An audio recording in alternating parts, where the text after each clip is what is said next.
English Leap Podcast. With your favorite teacher. Hello, everyone, and a huge welcome back to your favorite teacher's English Leap Podcast. This is your go-to space for mastering natural English while we chat about the big and small things in life. I'm Jack, and I'm joined by Emma. Okay, quick question before we dive deep and get all wise today. Oh no, that usually means trouble. I'm ready, though. It does. All right, everyone listening, imagine this. You have been fasting from dawn until sunset for a whole month, and suddenly tomorrow is a massive celebration filled with family, food, and lights. How do you describe that incredible feeling of anticipation to a friend who has never experienced it? Oh, wow, that is a beautiful way to start. Honestly, the absolute best word to use here is buzz. You can feel a real buzz in the air. It describes that electric energy and excitement when everyone is rushing to the markets, buying new traditional attire, and planning massive feasts. Oh, a buzz. I love that word. It makes me think of a little bee flying around because everyone is so busy. But wait, what exactly do you mean by traditional attire? Excellent question, Emma. Attire is just a formal, elegant way to say clothing or garments. So traditional attire means the special cultural clothes people wear for specific festivals, like a gorgeous Punjabi or a beautiful sari. Ah, got it. Traditional attire.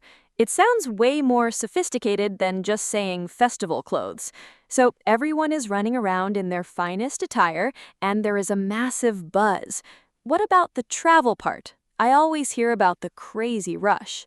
Oh, absolutely. We call that the homecoming. It is a beautiful noun that describes the journey of returning to your birthplace or your family home for a major celebration. For the Eid Festival, the homecoming is legendary. Trains, buses, and ferries are packed to the brim with people eager to see their parents. Packed to the brim. That means completely full, right? Like a cup of coffee filled all the way to the top edge.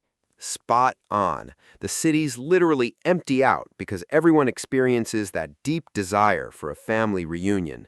The anticipation builds up so much during the final night, which is often called the night of the moon. Everyone keeps looking at the sky, waiting for that tiny crescent moon to appear. That sounds absolutely magical, Jack.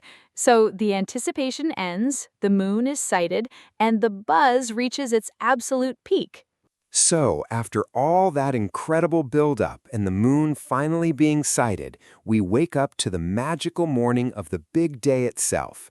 Emma, when you think of a major celebration morning, what is the very first thing that hits your senses?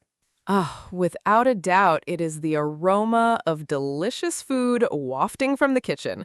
But before we even get to breakfast, there is a whole beautiful routine everyone follows, right? People wake up early, take a refreshing bath, and put on their finest new clothes. Is there a more meaningful word for this than just morning routine? Yes, absolutely. A fantastic word to use here is ritual. A ritual is a set of actions performed regularly and carefully, often carrying a deep cultural or religious meaning. So we talk about the morning rituals of Eid. It sounds much more respectful and significant, you know? Oh, wow. Rituals. I love that. It really elevates the whole experience from just a random schedule to something sacred. So, once the morning rituals at home are complete, everyone heads out for the special morning prayers. I always see photos of massive open fields filled with thousands of people. What do we call that type of gathering in English? That is called a congregational prayer. Congregational simply means relating to or conducted by a large group of people gathered together. It's an incredible sight because you see people standing shoulder to shoulder in absolute unity and peace. Congregational prayer. That is a brilliant vocabulary word. It perfectly captures the massive scale of the gathering. And right after the prayer concludes, that is when the beautiful hugging starts, right? Everyone greets each other so warmly. Exactly. In formal or expressive English, we call that a traditional embrace. An embrace is just a heartwarming word for a hug. It symbolizes forgiveness, brotherhood, and a completely fresh start for everyone in the community. Ah, a traditional embrace. That sounds so poetic and touching. It's like washing away all past misunderstandings with a single hug. But wait, Jack, we absolutely cannot skip the food. What about those special sweet dishes people rush home to eat? Ah, yes. We describe those as traditional delicacies.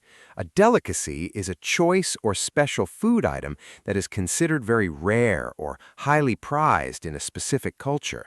On Eid morning, tables are overflowing with these traditional delicacies, like vermicelli pudding. Delicacies. Just saying that word makes my mouth water.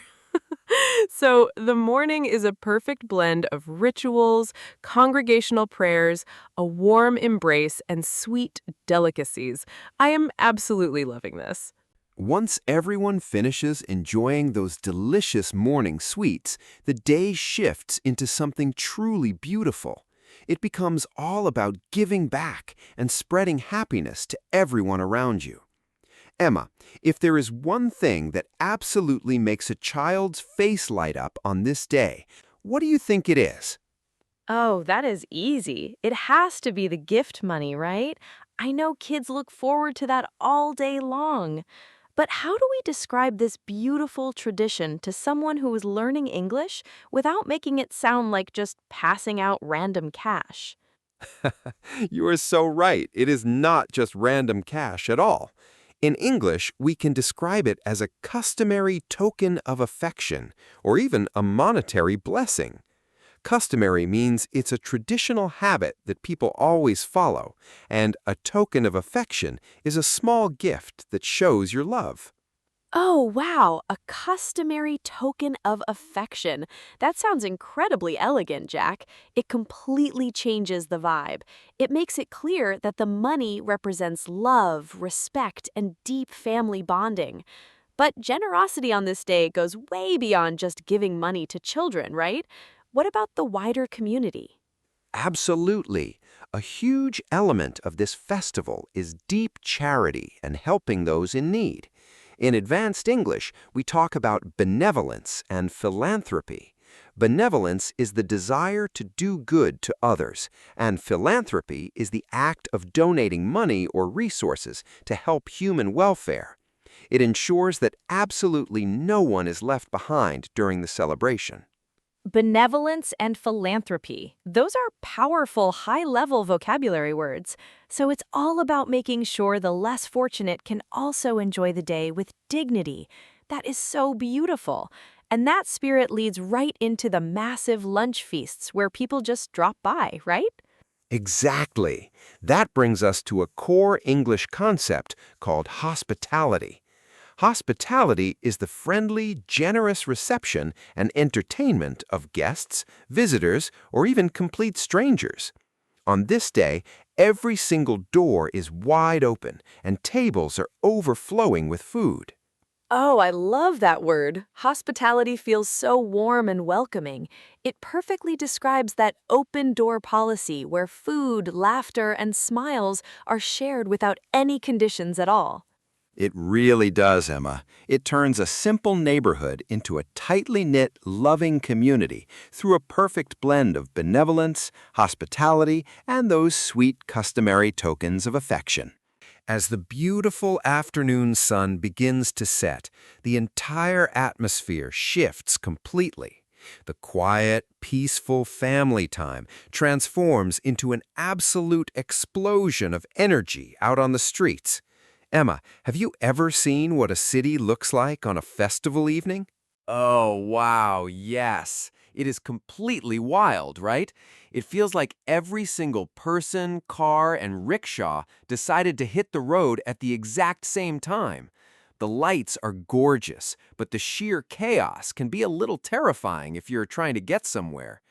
How do we talk about this crazy energy without just saying it is crowded?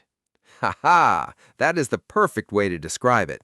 A fantastic phrase to add to your vocabulary here is hustle and bustle. It describes a large amount of activity and noise, usually in a very busy, lively environment. You can say, I absolutely love the holiday hustle and bustle, even if it gets a bit overwhelming. Hustle and bustle. I love how that rolls off the tongue. It sounds exactly like what it describes. But what about when you're stuck in the middle of the street and nobody can move an inch? Is there a special word for that kind of ultimate traffic jam? Oh, you bet there is. We call that total gridlock. Gridlock is a specific situation where roads are so completely blocked with vehicles that no traffic can move at all. It's when the wheels literally stop turning and everyone is just stuck. Gridlock. That is an incredibly vivid word. It literally feels like the cars are locked together in a giant grid. So we have this amazing festive hustle and bustle on one side and then total gridlock on the other. How do people manage to stay happy and keep visiting friends in that madness? Well, that requires a very special quality. People have to be incredibly resilient. Resilient means being able to withstand, adapt to, or recover quickly from difficult or stressful conditions. Instead of getting angry or frustrated by the crazy delays, people just laugh it off, play music, and share snacks through the windows. Resilient. That is a powerful word, Jack. It shows that the true joy of the celebration is much stronger than the frustration of a traffic jam. It's all about having patience and keeping a beautiful mindset. Exactly, Emma. The vibrant evening energy actually feeds into that resilience. The colorful streetlights, the stunning decorations, and the sound of laughter drifting from passing vehicles turn the chaotic gridlock into a shared, unforgettable adventure. Oh, I love that perspective. An adventure instead of an annoyance. So even when we are stuck in a massive gridlock amidst the intense hustle and bustle, being resilient helps us appreciate the magical evening. And just like that, the entire festive day comes full circle, leaving us with beautiful memories and a whole lot of fantastic English vocabulary. Emma, how are you feeling after navigating through this entire cultural journey with me? Honestly, Jack, my mind is completely buzzing. We went from a simple conversation about a celebration to uncovering some incredibly sophisticated phrases. I feel like my daily vocabulary just got a massive upgrade, and I cannot wait to start using these words in my next English conversation. That is exactly what we aim for here at Your Favorite Teacher. Let's do a quick rapid-fire recap for our amazing listeners before we hand over their official homework assignment for the day. We kicked things off with that electric excitement right before the big day, which we called a buzz, and we upgraded our festival clothes to our traditional attire. Right. And when everyone travels back to their hometown to see their family, that is a beautiful homecoming, where the buses and trains are packed to the brim. Then we stepped into the peaceful morning rituals, followed by the congregational prayer, where thousands of people gather in unity. Perfect memory, Emma. After that massive prayer, people share a warm, meaningful embrace to clear away past misunderstandings, and then they head straight home to enjoy some sweet traditional delicacies. Ah, please do not remind me of the delicacies. I am getting hungry all over again. Then, in the afternoon, we looked at traditions like Eid, which we elegantly described as a customary token of affection. We also highlighted community charity through benevolence and philanthropy, leading right into the open-door policy of hospitality. Spot on. Finally, we tackled the crazy evening chaos using hustle and bustle for the busy atmosphere, total gridlock for the heavy traffic jams, and resilient for the amazing people who keep a smile on their faces through all the madness. Wow, 15 high-level terms. So, Jack, what is the ultimate challenge for our listeners today? Here's your homework, everyone listening. We want you to choose at least 3 words or phrases from our discussion today and use them in the comments below to describe your own favorite festival or holiday. Ooh, I love that challenge. It is the absolute best way to practice what you just learned. Do not be shy, guys. Write your sentences down, and we will be reading and replying to them. Absolutely. Active practice is the key to fluency. Thank you so much for tuning in to the English Leap podcast. Keep practicing, keep speaking, and we'll see you in the next episode. Bye, everyone. Happy learning.